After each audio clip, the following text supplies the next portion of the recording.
مثالیں بہت ہیں، وقت ہمارے پاس کم ہے، اور ویسے بھی 1 اور 2 دن میں تو خواتین کی پوری تاریخ اور پورا کردار اور رول سامنے نہیں آ سکتا، لیکن صرف اتنا سمجھانا مقصود ہے کہ آپ اس ذمہ داری سے بری الذمہ نہیں ہیں. آرام نہیں فرما سکتی صرف لوگوں کے مشوروں پر، کہ اگر لوگ کہیں کہ ہاں یہ تم کہاں چل پڑی تو ہم کہیں واقعی ہم غلطی کر رہے ہیں.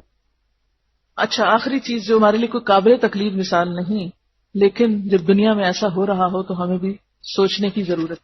نمائے وقت ہے 6 فروری 2005 کی، خود بھی دیکھ سکتے ہیں جا کے. پھر عراق میں متعین برطانوی اور امریکی فوجی دستے مردوں اور عورتوں پر مشتمل ہیں.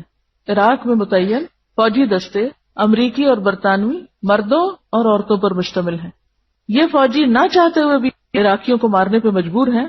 امریکی اور برطانوی فوجی خواتین مردوں سے بھی 2 ہاتھ آگے ہیں. مرد فوجیوں کی طرح ان کے دلوں میں بھی جذبہ رحم کا فقدان ہے.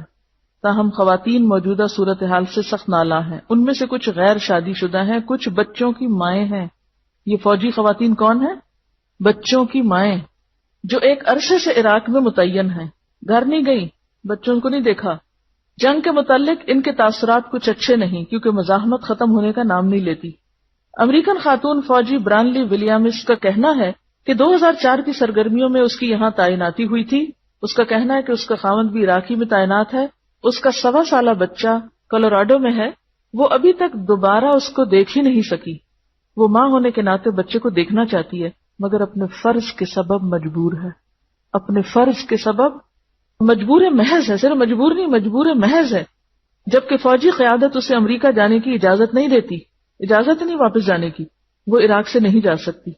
ہم دونوں میاں بیوی جب عراق آئے تھے تو بچے کو خادم کے سپرد کر کے آئے تھے، میڈ کے پاس چھوڑ کے آئے تھے جو اس کی دیکھ بھال کر رہی ہے.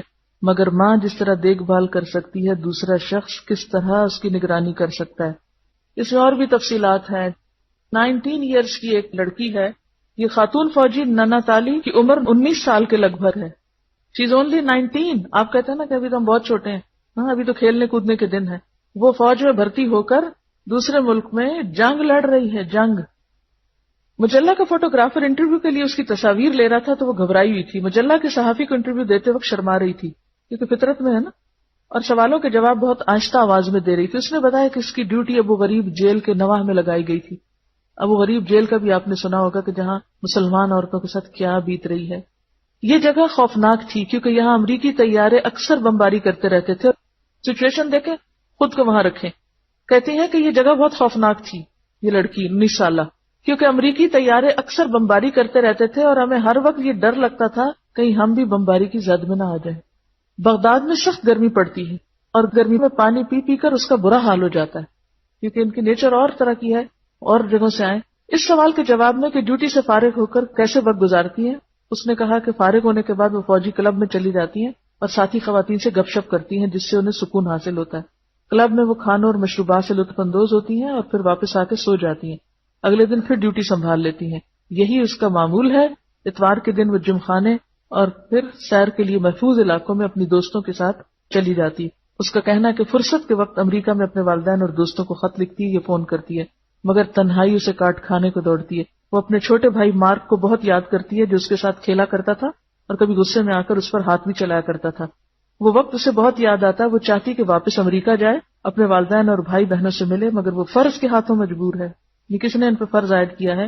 یہ کو پوچھے، کیونکہ وہ یہاں نہ مرضی سے آئی ہے نہ مرضی سے واپس جا سکتی. تو ہم اس دنیا میں مرضی سے آئے اور مرضی سے جانا ہے ہم کو، لیکن ہماری اطاعت کا حال کیا ہے؟ کتنے خطروں میں ہم کام کر سکتے ہیں. اس کا کہنا ہے کہ اس نے ابو غریب جیل میں بند قیدیوں کا مشاہدہ کیا. اسے معلوم نہیں کہ انہوں نے جرائم کا ارتکاب کیوں کیا. اس کی خواہش ہے کہ وہ جلد رہا ہوں اور اپنے معمول کی زندگی شروع کر سکیں.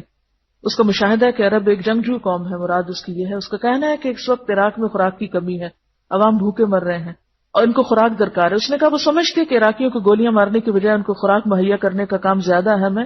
پینے کا پانی بھی دستیاب نہیں، اسکول کالج اور ادارے مسلسل بند چلے آ رہے ہیں. اس نے کہا کہ وہ چاہتی کہ امریکی اور برطانوی فوجی جلد از جلد واپس وطن پہنچیں، یہاں جمہوریت قائم ہو، امن و امان ہو.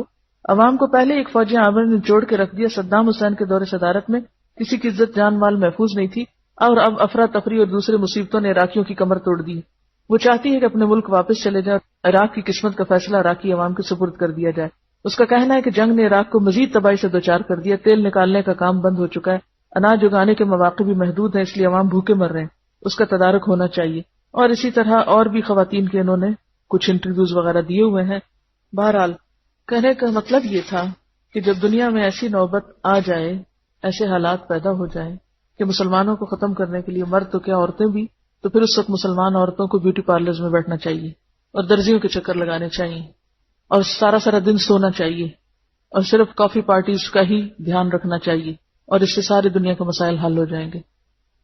اللہ ہم سب پر رحم کرے اور ایک دوسرے کو نشانہ بنانے کی بجائے ہم اپنے آپ کو دیکھیں کہ ہم خود کیا کر رہے ہیں اور ہماری کیا ذمہ داری بنتی ہے. اور ذمہ داری ادا ہو نہیں سکتی جب تک قربانی نہ کریں گے، اور اس کے لیے آپ کو ان زیورات اور کپڑے کے شوق سے باہر نکلنا پڑے گا، طرح طرح کے کھانے پکانے کے شوق اور ذوق سے اوپر اٹھنا پڑے گا، کیونکہ دین قربانی کیے بغیر حاصل نہیں ہوتا.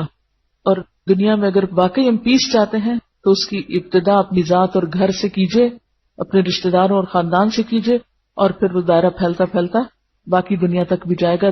تبھی خیر امت اخرجت للناس ہو سکے گا، تبھی دوسروں تک اسلام کا پیغام جا سکے گا.